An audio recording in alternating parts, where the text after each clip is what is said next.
Charlotte sat with the cupcake balanced on her lap, staring at it as if it carried the weight of every year she had survived alone. 24, and not a single voice to say it out loud. No candles. No family. No friends. Just silence, thick and heavy. Her hands trembled slightly as she held the paper plate, and in the stillness of that moment, memory forced its way back. The sound of laughter with her mother, the blur of headlights, the scream that was cut too short. The crash. The loss. The instant her life had split in two. She had lived. Her mother hadn't. And ever since, nothing had been the same. The legs that once carried her everywhere had gone silent. And the man who once spun her around the kitchen, James Blake, no longer looked at her with warmth. CEO, father, figure of strength, he had turned cold, distant, unreachable. He never said it, but Charlotte felt it deep inside. He blamed her for living when her mother had not. Now, on her birthday, she sat in that truth, holding a cupcake she didn't even want, because it was easier than admitting no one else would bring her one. Hi. Charlotte lifted her eyes, startled by the tiny voice. A little girl stood in front of her, clutching a stuffed bear, her eyes wide and unafraid. She didn't glance at the wheelchair, didn't pause, just spoke with the kind of honesty only a child could carry. My name's Luna. I really want to play. My daddy said I can ask. Charlotte opened her mouth, but nothing came. Before she could answer, a man stepped forward, tired eyes, gentle voice. I'm so sorry, he said softly. She saw you sitting alone, and, well, I told her to ask nicely. Charlotte looked at him, then back at Luna. The words finally slipped out, shaky but real. It's okay. Luna grinned and dropped to the ground, scattering colorful blocks across the grass. We're making a castle, she announced, her tiny hands already working. Charlotte hesitated, then moved closer, picking up a red block. She passed it to Luna.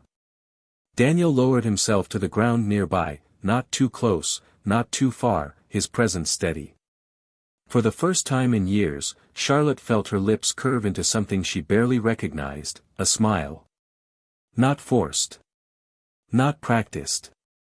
Just there, rising without permission, as she sat with a child and her father, building a castle one block at a time. Charlotte was sketching idly, pencil dragging across the page, when a small voice broke her focus. That's her, Daddy.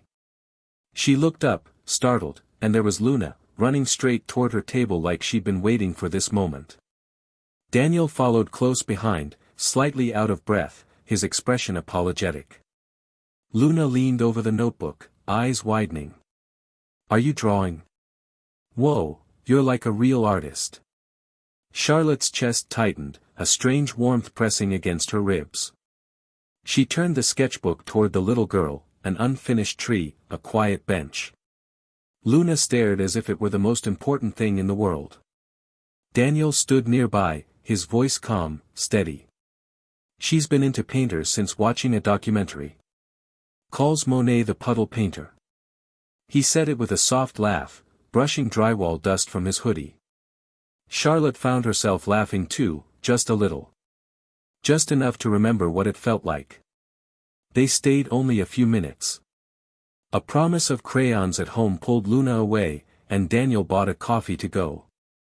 Then the space they left behind seemed to echo louder than before. Charlotte sat staring at the empty chair across from her, the ache sharp and undeniable. She hadn't expected to want anything more. But she did. What if this wasn't just chance?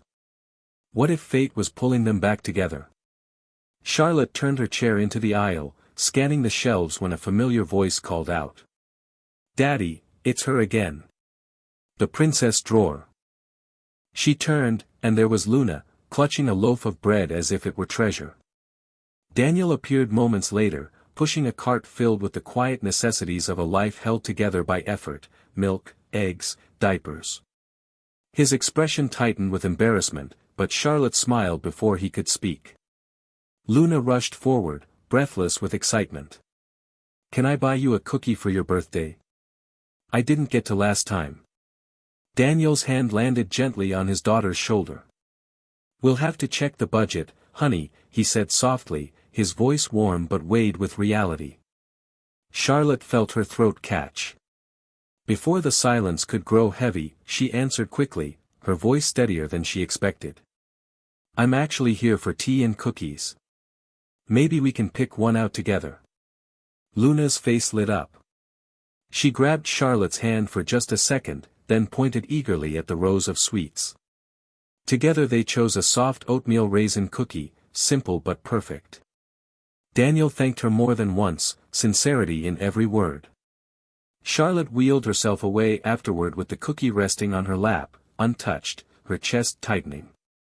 It wasn't pity she had felt in that aisle. It was something different. Something she had almost forgotten existed, being seen. Rain fell steady as Charlotte prepared to leave, her hands tightening on the wheels. She stopped when movement caught her eye. Across the park, Daniel was speaking to an elderly woman struggling with a torn bag. Without hesitation, he slipped off his coat, draped it over her shoulders, and pressed his umbrella into her hands. The woman's lips trembled as she patted his arm, gratitude in her eyes. Daniel only smiled, soaked through, then turned back toward Luna as if it were nothing at all. Charlotte froze. The sight pierced her like a memory she wasn't ready for. Her father had once been like that too, warm, protective, gentle in the smallest ways. Before the crash. Before everything hardened into silence. Her breath hitched, her chest tightening. She hadn't realized she was crying until the tears blurred her vision. They came fast, uninvited, not only from grief, but from something deeper. Recognition. Longing. Watching him, she felt the ache of what she had lost, and the faintest trace of what she might have found. Daddy says this is our Charlotte time, Luna announced one afternoon, hanging from the monkey bars with her tiny legs kicking the air. The words lodged deep in Charlotte's chest. Their meetings had stopped feeling accidental. Every Tuesday. Every Friday. Coffee in Daniel's hand, drawings in Luna's, grapes in Charlotte's bag. Afternoons spent together until the sun tilted low. Charlotte found herself waiting for those days, counting them, guarding them like something fragile. Once, when her chair jammed in the gravel, Daniel crouched down without hesitation, steady hands working until the wheel turned smooth again. She tried to laugh it off. Do you fix everything that easily? He met her eyes, calm, unhurried. Only what I'm allowed to. The words lingered, quiet but sharp, brushing against places in her she rarely let anyone touch. What begins as coincidence now feels like destiny, but destiny always tests its believers. The message came quietly, Luna had a fever, they wouldn't make it to the park. Charlotte's chest sank with disappointment, guilt pressing in right after. She moved to the kitchen without thinking, gathering flour, sugar, cinnamon. By the time the cookies were cooling, the air was thick with the scent of her mother's rainy day baking. Her fingers hovered over her phone, hesitation battling hope. Finally, she typed, I have leftovers. Want to come by? Minutes later, the knock came. For the first time in years, she opened her door to someone who wasn't family, wasn't a nurse, wasn't delivering anything. Just Daniel, carrying Luna in his arms, his voice low with gratitude. They settled into the small apartment with an ease that startled her. Luna, pale but smiling, nibbled cookies at the table, clutching her stuffed bunny. Daniel removed his boots without being asked. Tea poured, laughter soft, the air shifting in ways Charlotte had thought impossible. Later, Luna drifted asleep on the couch, curled beneath a blanket. In the kitchen, Charlotte passed Daniel a dish to dry. Their fingers brushed, a pause hanging between them. Her breath caught. His eyes steady, his voice even, for what, when she whispered an apology. And just like that, he let the moment be, grounding her without asking for more. After they left, Charlotte pulled her sketchbook close. The pencil moved on its own, shaping Daniel as she remembered him, kneeling in the grass, arms open as Luna ran to him. The steadiness in his smile. The warmth she hadn't expected to find in someone new. For the first time in years, she wasn't drawing out of habit. She was drawing because she wanted to remember how she felt. Charlotte held her mug with both hands, fingers trembling faintly against the ceramic. The words pressed at her chest until they broke through. "I've never told anyone everything," she whispered. Her throat tightened, but she forced herself to continue. "It was raining that day. I was 20. I had a migraine, and Mom insisted on driving me back to campus. A truck came too fast around the bend. We hit the guardrail. I remember her scream, then nothing. Her breath faltered. I woke up 3 days later. Couldn't feel my legs. They told me she died instantly. My dad was there, staring out the window. When he finally looked at me, it was like I was a stranger. I kept waiting for him to say, 'It's not your fault,' or 'I'm glad you're alive.' He never did. He just worked more, traveled more, and left me here." Her voice cracked. "I always thought if I hadn't asked her to drive, maybe she'd still be alive. Maybe he'd still love me." Daniel's hand covered hers, steady and sure. "Charlotte," he said quietly, "you are not the reason she died." She looked up, startled by the weight in his voice. He held her gaze without flinching. Then, after a pause, his own truth spilled forward. "My wife's name was Natalie. She was a chef. We used to dance while pasta boiled." His jaw clenched, his voice thinning. "She got sick when Luna was a baby. Stage 4 ovarian cancer. It happened so fast. After she died, I stopped cooking. Stopped everything.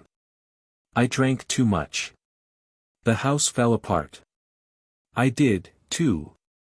His eyes softened, wet at the edges. "One morning, I found Luna on the kitchen floor trying to butter toast. She looked up and said, 'It's okay, Daddy. I feed you now.' She was 2. And she saved me." Charlotte's heart throbbed in her chest. His hand was still on hers, warm, grounding, unshaken. For the first time in years, she felt the weight of her story lighten, not because it was gone, but because someone else was carrying it with her. Charlotte's eyes burned, but she didn't look away. For so long she had carried her guilt like a secret no one could touch. Now it sat between them, and instead of pulling back, Daniel stayed. His hand didn't waver, his gaze didn't flinch. For the first time, she felt something she had almost forgotten, understanding. Not sympathy. Not pity. Just quiet recognition from someone who knew what it meant to break and still keep moving. Daniel's voice was steady. "Pain doesn't have to end love. Sometimes it reshapes it, changes it into something different. Something stronger." His words sank deep, loosening something that had bound her for years. In his presence, she wasn't the girl in the chair, or the daughter who had survived when her mother hadn't. She was simply Charlotte, seen, heard, no explanations required. The bond between them grew not from perfection, but from survival, from knowing the cost of loss and still choosing to reach for more. Just as hearts begin to heal, an old wound reopens, one that never truly left. The sound of polished shoes cut through the quiet. Charlotte looked up, her chest tightening. Her father stood only steps away, tall, sharp, unreadable. His eyes didn't land on her first, they landed on Daniel. "I've been hearing things," James said, his tone cool, clipped. "About my daughter. The one I assumed was still focused on her recovery. Not, playing house in public parks." Daniel rose slowly, cautious, but silent. Charlotte's pulse pounded. "You don't get to show up after months and talk like that," she said, but James ignored her. His gaze stayed fixed on Daniel. "You fix air conditioners. You have a child. My daughter is the heir to a billion-dollar enterprise. She requires stability, not, whatever this is. Charlotte's hands curled tight around the arms of her chair. She moved forward until she was between them. Her voice shook but didn't break. No. I'll speak. Her father's brows pulled tight, but she pressed on, each word sharper than the last. You think I need saving? That I'm still the broken girl in the hospital bed? The one you hide away so the Blake name doesn't look weak? You've never looked at me the same since the accident. Not once. She turned toward Daniel, her voice steadying. This man never once pitied me. Never once looked at this chair before he looked at me. Her eyes snapped back to her father, steel beneath the softness. You're scared. I'm fragile, Dad. But he's the one who saw strength in me when you never bothered to look. Silence fell heavy. Even Luna paused mid-play, sensing the fracture in the air. James studied his daughter for a long, cold moment. His words came quiet, measured. You're making a mistake. No, Charlotte answered, her breath steady now. I'm finally making a choice. Her father turned and walked away, each step crisp and final. Charlotte sat trembling, but for the first time, the fear wasn't stronger than her voice. Something inside her had shifted, she had spoken, and she hadn't broken. ChatGPT said. The days after the confrontation stretched long and empty. Charlotte checked her phone more often than she wanted to admit, telling herself it was only habit. No calls. No messages. No quiet knock at her door. Across town, Daniel stared at her name glowing on his screen each night, his thumb hovering but never pressing send. James Blake's words echoed in his mind, she needs care. Not whatever this is. And the doubt grew heavier. What could he really offer her besides calloused hands and a daughter who needed more than he sometimes had to give? Charlotte sat with the ache of his absence, her chest hollow, the silence sharper than she expected. And in another small room, Luna clutched her teddy bear, staring at the door as if Charlotte might walk through at any moment. Why isn't she coming anymore? She whispered. Daniel crouched low, his voice unsteady but gentle. Sometimes people need time. Luna's eyes filled, her voice even softer. I miss her. The words pierced him. He missed her too, more than he could say. But neither he nor Charlotte moved toward the other, both aching in silence, caught between what they felt and what they feared. Charlotte sat with the cupcake on her lap, just as she had the year before. No candle. No voices. No one to say her name. She didn't cry this time, just stared at the small swirl of frosting and breathed through the silence. Footsteps broke it. Slow. Familiar. Hey. She looked up. Daniel stood a few feet away, his hair tossed by the wind, his eyes tired but warm. I wasn't sure you'd come, she whispered. I wasn't sure I should, he admitted, stepping closer. His voice caught, then steadied. I thought staying away would make things easier for you. That maybe distance would protect you. But today is the day you were born, Charlotte, and I couldn't not be here for that. Her throat tightened. The cupcake trembled in her hands. Daniel lowered himself to one knee beside her chair, his eyes meeting hers fully. You matter to me, he said. Not because of what you can do, or who your family is. You matter because when I'm near you, I remember who I want to be. Her breath hitched. And before she could answer, a blur of motion burst forward. Charlotte. Luna squealed, throwing herself into the space between them. Her little arms wrapped around Charlotte's waist and Daniel's shoulders in one clumsy, perfect embrace. Charlotte leaned into the warmth, her chest breaking open and mending all at once. But love never blooms without shadows watching from a distance. James watched from a distance, unseen. His daughter's laughter reached him first, unpolished, unguarded, nothing like the brittle smiles he had grown used to. Daniel sat beside her, clumsy with 2 cups of lemonade while Luna spun barefoot in the grass. For a moment, James couldn't breathe. He hadn't seen that light in Charlotte since before the accident. Since before her mother. When the moment ended, he stepped forward, his presence sharp as ever. But this time his eyes didn't rest on Charlotte. They turned to Daniel. "Walk with me." They moved down the path in silence until James finally spoke, his voice lower, older. "I misjudged you.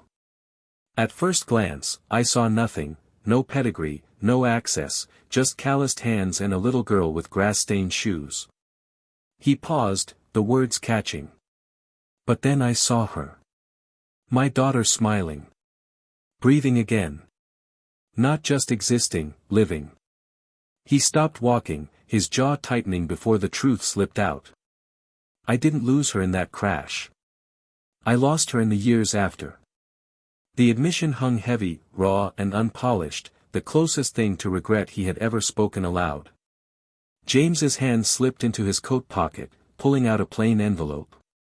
He held it out, his voice steady but stripped of its usual command. "I've rewritten the succession plan. There's a division I meant to sell, community outreach, small business development. I'm giving it to you." Daniel stared at him, stunned. "Sir, This isn't a dowry," James cut in, firm but not unkind. "And it's not about status. It's about the fact that you gave my daughter something I couldn't." His voice lowered, almost breaking. "You brought her back to herself." Daniel swallowed hard, the words pressing deeper than he expected. He took the envelope, not as payment, but as proof of something heavier, respect earned, not bought. When they returned to the blanket, Charlotte's eyes searched her father's face, waiting for the judgment she had braced against her whole life. Instead, he gave her a small, certain nod. For the first time since the accident, she felt his gaze on her not as control, not as disappointment, just respect. There were no flower arches, no tuxedoed servers, no staged perfection. Just a gathering under the same trees where Charlotte had once sat alone with a cupcake, silence wrapped around her. This time, there was laughter, simple food, and people who mattered. Daniel stood with Luna balanced proudly on his hip, her dress dotted with tiny stars. Charlotte sat beside them, her braid falling over her shoulder, her smile soft but steady. Luna wriggled down, hiding something behind her back. With the drama only a child could carry, she held it out. "I made this. For you." Charlotte blinked at the small bracelet strung with bright beads, imperfect, uneven. "For me." Luna nodded solemnly. "For my new mommy." The words cracked Charlotte open. Tears blurred her sight as she slipped it on, clutching Luna close. "Thank you. I'll wear it always." Later, as the sky turned violet and the string lights glowed, Charlotte wheeled herself to an easel covered by a cloth. Her hands shook as she pulled it free. The painting showed a wheelchair, sunlight caught in its wheels. Behind it, two figures stood with hands on the handles, pushing forward together. And in front, a little girl ran with arms wide, hair flying, laughter painted into motion. Beneath it, in her careful script, the words read, "Family isn't built by blood. It's built by those who stay." Silence followed, not empty, but sacred, heavy with truth. Daniel's hand found hers, James's rested on her shoulder, Luna pressed her head against her side. And there, in the place she had once been most alone, Charlotte's family was born, not through legacy, not through contracts, but through love that chose to remain. But as the night settles and laughter fades, one truth lingers: love may heal, but scars always whisper beneath the silence.